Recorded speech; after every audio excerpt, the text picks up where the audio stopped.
नमस्कार दोस्तों। अमेरिकी राष्ट्रपति ट्रंप ने तो ऐलान कर दिया है कि उनके प्रतिनिधि ईरान से बातचीत करने के लिए इस्लामाबाद पहुंच रहे हैं।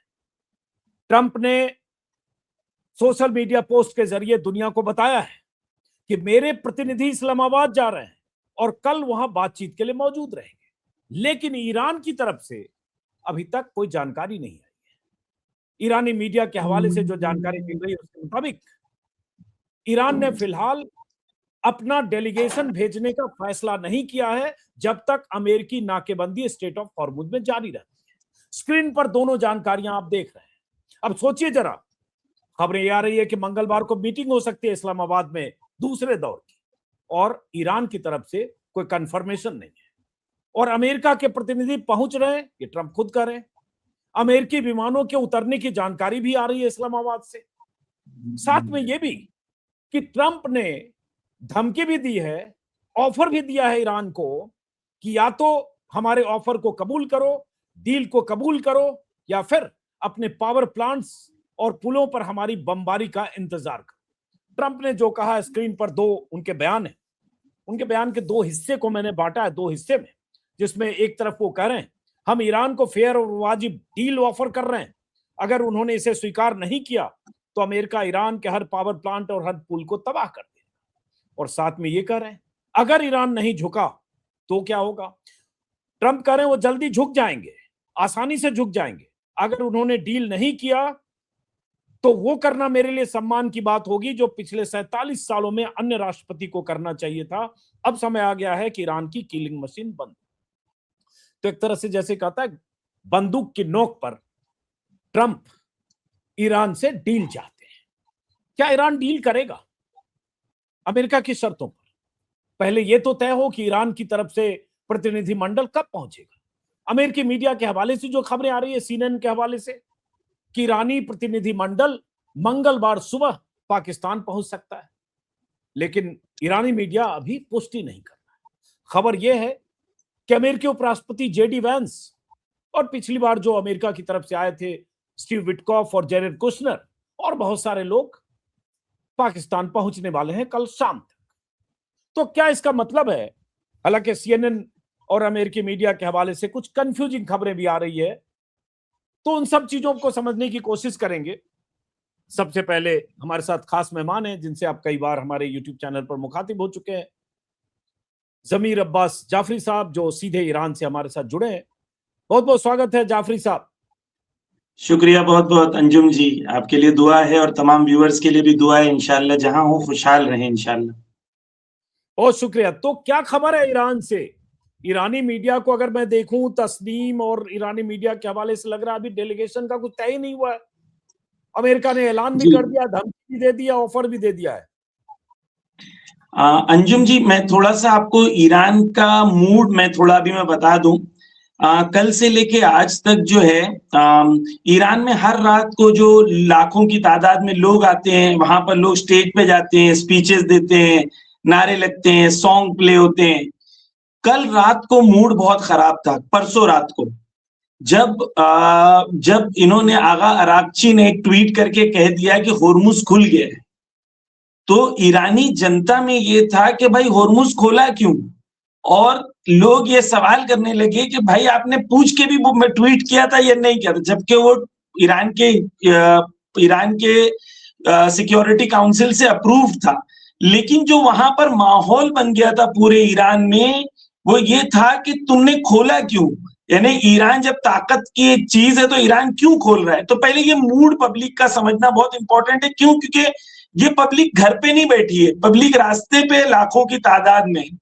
रिजल्ट उसका ये हुआ कि फौरन ईरान की नेशनल सिक्योरिटी काउंसिल ने एक स्टेटमेंट रिलीज किया, और स्टेटमेंट रिलीज करके उन्होंने एक्सप्लेन किया, जिसके अंदर कई 5-6 पॉइंट्स थे, जिसके अंदर उन्होंने कहा होर्मुज खुला है, नेवी के कंट्रोल में है, और साथ ही में उन लोगों ने ये भी कहा कि टोल लिया जाएगा। तो ये पब्लिक के लिए क्लियर हुआ।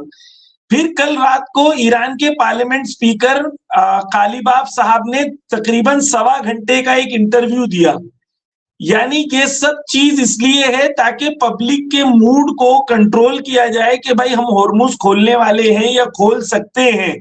यानी पब्लिक बिल्कुल भी राजी नहीं है कि ईरान अपने जो मिलिट्री की जीत है उसको 1 इंच भी पीछे आ जाए ईरान, तो ये पब्लिक का मूड है। तो ईरान का जो ऑफिशियल अनाउंसमेंट होगा, जब भी होगा, वो ईरान का एक ऑफिशियल अनाउंसमेंट होगा कि ईरान जाएगा या नहीं जाएगा, क्योंकि पहले तमाम इंडिकेशंस ये आ रही थी कि ईरान ने अपनी बात भेज दी है। और जो नेशनल, एक 30 सेकंड में बात कंप्लीट कर लूं फिर आप सवाल करिए, कि ईरान ने जो नेशनल सिक्योरिटी काउंसिल का जो एक पॉइंट था, उन्होंने एक पॉइंट कहा था कि आसिम मुनीर ने डोनाल्ड ट्रंप की तरफ से जो नया प्रपोजल लाया है, ईरान की गवर्नमेंट और ईरान के नेशनल सिक्योरिटी काउंसिल ने उसका ऑफिशियल जवाब नहीं दिया है। तो अभी हम उसको बर्रसी कर रहे हैं, एनालाइज कर रहे हैं, फिर हम ऑफिशियल जवाब देंगे। तो ईरान की तरफ से क्लैरिटी ये दोनों पॉइंट्स में नहीं है कि आसिम मुनीर का प्रपोजल क्या था, ईरान ने क्या जवाब नहीं दिया है, और तीसरा उनके लोग जो है वो जाएंगे या नहीं जाएंगे, क्योंकि पब्लिक का मूड इसके बारे में बहुत सख्त है इस वक्त। तो पब्लिक का मूड सख्त है, क्या सख्त है कि ट्रंप जैसे कह रहे हैं कि ईरान से इनरिच्ड यूरेनियम चाहिए, ईरान अपने यूरेनियम प्रोग्राम को, परमाणु मुद्दे को 20 साल के लिए ठंडे बस्ते में रख दे, स्ट्रेट ऑफ हॉर्मुज खोल दे। तो ईरान में जो मूड है वो मूड क्या रिफ्लेक्ट कर रहा है? क्या ट्रंप की इन मांगों को ईरान मानेगा अगर परसों मीटिंग हुई तो भी? ईरान में पब्लिक के लिए जो अंडरस्टैंडिंग है, उनको ये लग रहा है कि हमारे पास इस जंग के अंदर ऑन ग्राउंड हम लोग जीत रहे हैं, मिलिट्रीली हम लोग जीत रहे हैं, हमारा नुकसान हुआ है, लेकिन अमेरिका के लिए वॉर ऑफ अट्रिशन है, असिमेट्रिक वॉर है। यहाँ की जनता पढ़ी लिखी है, वो बहुत सारी चीजें जानती है, यानी वो डिटेल में तहलील और एनालाइज करती है। मिसाल के तौर पर वो जानते हैं कि जंग अगर लंबी खिंचती है उससे वर्ल्ड इकोनॉमी को असर पड़ता है, अमेरिका को असर पड़ता है। हम तो अपने घर में बैठे हैं, ईरान अपना अनाज खुद उगाता है, ईरान के पास जो जरूरत की चीजें हैं, जो जिससे खान पान है, उसके 10 साल तक ईरान अपनी जंग खुद लड़ सकता है। ईरान कहीं बाहर नहीं जा रहा है, ईरान का तेल जो है 6 से 8 बिलियन डॉलर का मार्केट में बिक रहा है, ईरान की जानें जा रही है, ईरान में नुकसान हो रहा है, लेकिन वॉर में अमेरिका इस वक्त घिरा हुआ है। पब्लिक का मूड ये है कि अमेरिका को किसी हालत में इस पोजीशन से बाहर नहीं निकलने देना है, पब्लिक का ये मूड है। अगर इसका मतलब है कि जंग फिर से शुरू हो, तो जंग फिर से शुरू हो, ईरान की पब्लिक उसके लिए रेडी है, लेकिन ईरान कोई भी अपनी प्रोमिनेंस और कोई भी अपनी शर्तों पे पीछे ना आए, पब्लिक का ये मूड है। और पब्लिक इसके बारे में बहुत अपबीट है, जो प्रेजेंट सिचुएशन है उसको लेके। तो ईरान के लिए, ईरान की पब्लिक का मूड ये कि मानना नहीं है अमेरिका की बात, और अगर तुम जंग में नहीं हारे तो डिप्लोमेसी के टेबल पे हारना नहीं, क्योंकि तुम जंग में जीत चुके हो, ये पब्लिक का कहना है। चलिए, अब सवाल उठता है कि ईरानी डेलीगेशन जाएगा या नहीं, इसके बारे में अभी पक्के तौर पर ईरान की तरफ से कंफर्मेशन नहीं है। लेकिन यह भी कहा जा सकता है कि अमेरिका ने, ट्रंप ने बिना ईरान से बात किए, चाहे असीम मुनीर के मध्यस्थता के थ्रू बात हो रही हो, चाहे शहबाज शरीफ बात कर रहे हो, क्योंकि खबर यह भी आई कि शहबाज शरीफ मसूद पेजेश्किन से हो सकता है बात करें, बिना उसके ऐसा तो होगा नहीं कि अमेरिकी team, JD Vance, Steve Witkoff या जेरेड कुशनर और तमाम लोग वहां से रवाना हो रहे हैं और ईरान से कोई ना आए, ऐसा शायद मुमकिन नहीं होगा। लेकिन अगर ईरान कह रहा है या ईरान की तरफ से, ईरानी मीडिया की तरफ से खबर आ रही है कि बिना नाकेबंदी खत्म हुए ईरानी प्रतिनिधिमंडल नहीं जाएगा, तो इसका क्या मतलब है? लेकिन जाफरी साहब, साथ में ये भी है, स्क्रीन पर देख रहे हैं, ट्रंप साहब की धमकी है, जिसमें ट्रंप ने कहा है कि ईरान को हम फेयर और वाजिब डील दे रहे हैं, और अगर उन्होंने स्वीकार नहीं किया तो ईरान के हर पावर प्लांट और हर पुल को हम तबाह कर देंगे। देखिए अंजुम जी, पहले तो मैं आपको ईरान में एक नारा लगता है और हर रोज लग रहा है, मैं उसको व्यूअर्स के लिए क्लियर कर दूं। एक नारा लगता है जिसका नारा होता है हैहात मिन्न जिल्ला। इसका मतलब होता है कि जिल्लत हमें कभी भी कबूल नहीं होती। ये वो नारा है जो इमाम हुसैन ने करबला में लगाया था, जब यजीद ने इमाम हुसैन के सामने कहा था तुम्हारे पास 2 चॉइस है, या मेरे हाथ पे बैत कर लो यानी मेरे सामने झुक जाओ, या तुम शहीद हो जाओ। तो इमाम हुसैन ने कहा था मैं शहीद हो जाऊंगा, और जवाब में कहा था हैहात मिन्न जिल्ला, यानी जिल्लत हमसे कोसों दूर है, यानी जिल्लत की जिंदगी से इज्जत की मौत बेहतर। तो ईरानी अवाम को, ईरानी आइडियोलॉजी को समझना, ये पहले से नहीं समझ पा रहे हैं। ये धमकी देते हैं तो ईरान की पब्लिक डरती नहीं है, उनके अंदर जज्बा बढ़ जाता है। और इनको ये नहीं समझ में आता कि धमकी से ईरान की पब्लिक नहीं समझेगी। ईरान की पब्लिक का, जो आगा कालीबाफ ने कहा कि हमारे से लॉजिक से बात करोगे तो लॉजिक मिलेगी, पावर से बात करोगे तो पावर मिलेगा। तो ईरान की आवाम से खुद, ये कालीबाफ साहब का कल का इंटरव्यू है, उसके अंदर एक इंटरेस्टिंग पॉइंट, 2 इंटरेस्टिंग पॉइंट उन्होंने कहे थे, मैं आपके साथ शेयर कर देता हूं, आपके व्यूअर्स के लिए इंटरेस्टिंग रहेगा। कि वो कह रहे थे, जब जेडी वेंस मेरे सामने बैठा था तो जेडी वेंस ने मुझसे कहा कि मैं गुड फेथ में आया हूं। तो कालीबाफ साहब ने कहा कि आप गुड फेथ में आए हो, हम भी गुड फेथ में आए, लेकिन हम आप पर भरोसा नहीं करते हैं। और इस मीटिंग में तुम्हारा सबसे बड़ा कमाल ये होगा कि तुम हमारा भरोसा जीतो। तो ईरान की आवाम, दूसरी चीज उन्होंने कही थी, हमें इज्जत से बात करना, हमारी कौम से कभी भी ताकत का गुरूर और नशे में हमारी कौम से बात नहीं करना, हमारी कौम कभी तुमसे बात नहीं करेगी।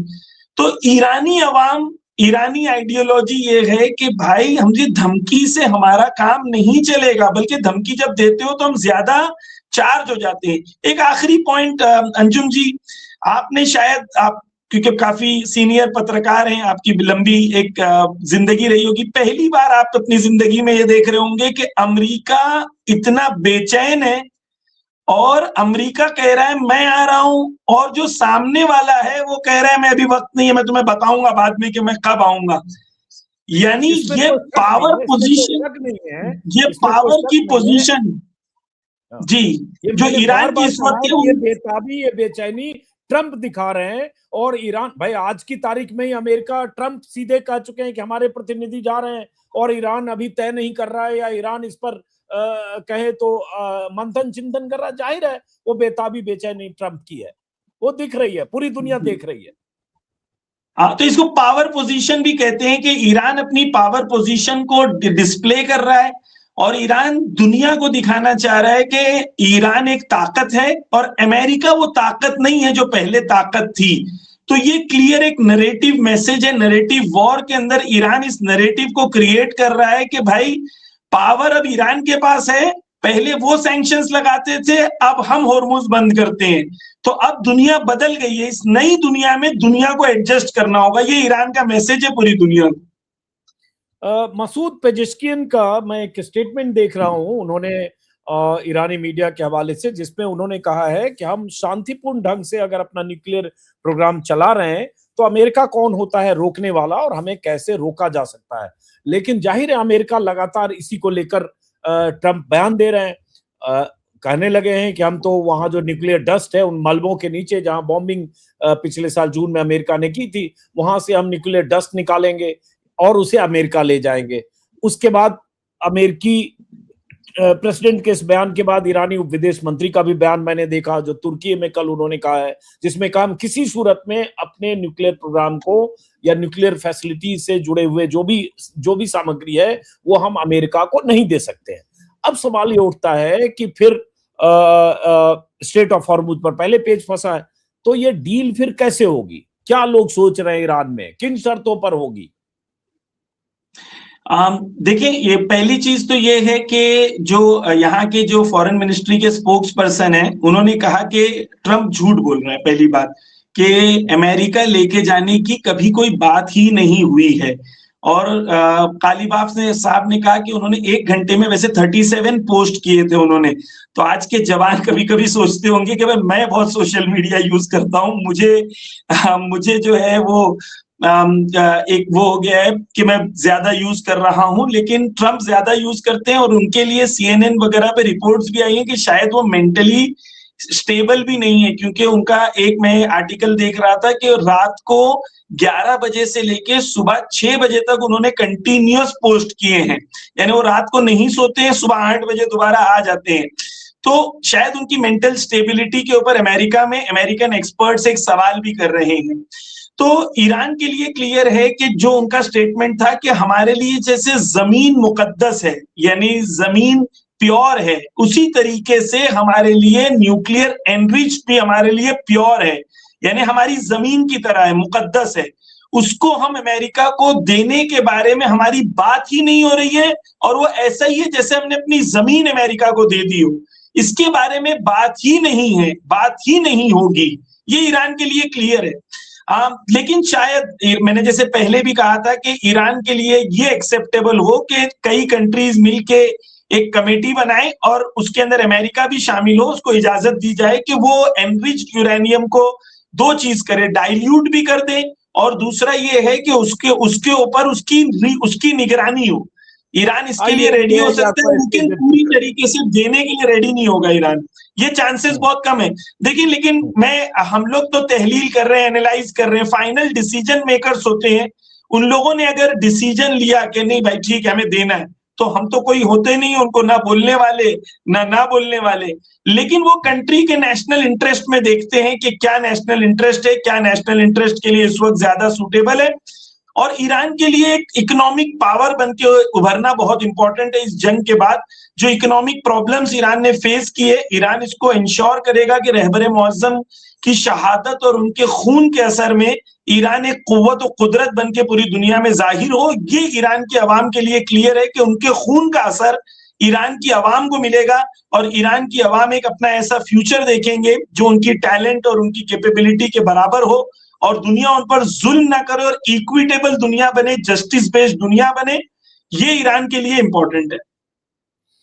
ट्रंप साहब ने अपनी पोस्ट में यह भी कहा कि ईरान के लोग, ईरानी जल्दी झुक जाएंगे और आसानी से झुक जाएंगे। हालांकि ये बात ट्रंप जंग शुरू होने के 3 दिन बाद से कह रहे हैं। उस बयान को हो गए अब 39 दिन जंग चली, और उसके बाद देखिए सीज फायर के भी हो गए लगभग 10 दिन। तो इस बात को कहे हुए ट्रंप के हो गए 44-45 दिन से ट्रंप यही बात 46 दिन से कह रहे हैं। ईरानी अपनी जगह पर अड़े हैं और ट्रंप बार बार समझौते, डील और हो जाएगी डील, जंग खत्म होने वाली है, बात कर रहे हैं। लेकिन मैं ये पूछ रहा हूं कि ठीक है, ईरानी मीडिया के हवाले से ये खबर अभी तक नहीं आई या ईरान ने अभी पुष्टि नहीं की, लेकिन बैक चैनल कुछ बातचीत हो रही होगी। असीम मुनीर ने कुछ बात की होगी। 3 दिन असीम मुनीर ईरान में रहकर लौटे हैं, तो कुछ अंडरस्टैंडिंग के साथ लौटे होंगे। और अमेरिका से इतना लंबा चौड़ा काफिला अगर आ रहा है तो उसके पीछे भी कोई बात होगी। तो ये ईरान को हिच क्या है जिसकी वजह से फैसला नहीं हो पा रहा है, डेलीगेशन का तुरंत अनाउंसमेंट नहीं हो रहा है? देखिए, ईरान ये जब दो लोग बैठते हैं अंजुम जी, तो पहले पोजीशनिंग और पावर जो होता है वो इंपॉर्टेंट होता है। मिसाल के तौर पर दो लोग बिजनेस मीटिंग करने जाते हैं, कौन पहले आता है, कौन बाद में आता है, कौन कहाँ बैठता है, हर चीज का एक मैसेज होता है। ईरान जो पोजीशनिंग ऑफ पावर है उसके अंदर ईरान क्लियर करना चाहता है कि भाई ये नहीं हो सकता कि तुम आओ और नाकाबंदी करो और अपनी शिप्स लेके आओ और अपनी शिप, यानी तुम ऐसे माहौल में आके हमसे बात करो कि तुम ये बताओ, मिसाल के तौर पर हम बैठे हैं, तुम्हारे 4 लोग गन लेके बाहर खड़े, और वो यानी ये मीटिंग नहीं होगी। मीटिंग होगी तो इक्वल स्टेटस पर होगी, इक्विटेबल लेवल पर होगी, दोनों एक ही तरह के होंगे, दोनों एक ही तरह की बात करेंगे। जब तक ये ईरान मैसेज देना चाहता है और ये ईरान क्लियर करना चाहता है कि तुम्हारी वो दादागिरी और गुंडागर्दी वाले एटीट्यूड से तुम इस मीटिंग में नहीं आ सकते। ईरान ये जंग जीता है, ईरान को वही सम्मान मिलना चाहिए जो जंग जीते हुए को मिलता है। तो ईरान नहीं एक्सेप्ट करेगा उस पोजीशन में जाने के लिए। देखिए, पिछली बार भी जो ईरान ने लुबनान की बात मनवाई अमेरिका से, क्योंकि वहां के जो मिनिस्टर हैं फजलुल्लाह साहब, उन्होंने एक रात पहले अनाउंस कर दिया था कि ईरान ने हमको कह दिया है कि आज जो है सीज फायर अनाउंस हो जाएगा। तो ईरान ने और अमेरिका ने पहली बार शायद इस तरीके से नेतन्याहू से बात की कि यू आर प्रोहिबिटेड, यानी ये लफ्ज प्रोहिबिटेड लीगल लफ्ज होता है कि आपको इजाजत नहीं है कानूनन कि आप हमला करो लबनान के ऊपर। तो ईरान ने अपनी पावर पोजीशनिंग इस वॉर के अंदर क्लियर कर दी और अमेरिका को बताया कि भाई तुम्हारी वो गुंडागर्दी वाला एटीट्यूड नहीं चलेगा। हाँ, ट्वीट तक तुम जो करना है वो करो, क्योंकि बहुत इंपॉर्टेंट है अंजुम जी, मैंने शायद आपसे पहले भी कहा था, एक यहाँ के मिनिस्टर ने कहा कि आसिम मुनीर मैसेज लेके आए थे, कहा था कि हम जो लिखते हैं वो आपके लिए नहीं लिखते, हम अपनी डोमेस्टिक पब्लिक के लिए लिखते हैं, आप उसमें परेशान मत हो। तो अमेरिका, लेकिन वो लिखते हैं उनके लिए, लेकिन हमारी पब्लिक भी तो देखती है ना, दुनिया देखती है।